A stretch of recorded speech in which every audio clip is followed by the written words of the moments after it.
Totoo nga pala yung sabi ng mga magulang natin dati. Mahirap kumita ng pera. Kaya naman, lagi nilang paalala, anak, mag-aral ka ng mabuti. Dahil yan lang ang sandata na maaari naming maipamana sa'yo. Isang sandata na magagamit mo sa mga panahong wala na kami sa tabi mo. Para gabayan ka o itama yung mga mali na pwede mong maging desisyon, lalo sa sitwasyon na tanging sarili mong lakas ang ituturing mong pundasyon para harapin yung mabibigat ng mga pagsubok at hamon. Tama talaga kayo. Tama lahat ng mga sinabi niyo. Eto na po yun. Ako, laban sa mundo. Ako, para sa pangarap ko. Di ko may tatanggi.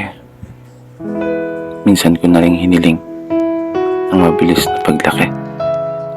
Dahilan para ang inyong mga pamahan at paalala ay nagawa akong may santabi.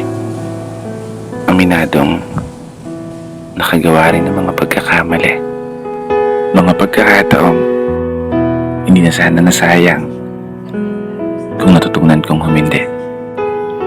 Mga daan na pinili kong lakaran kahit salungat sa kakayahan ng mga binti. Kaya heto yung anak nyo. Patuloy na nagbabawi.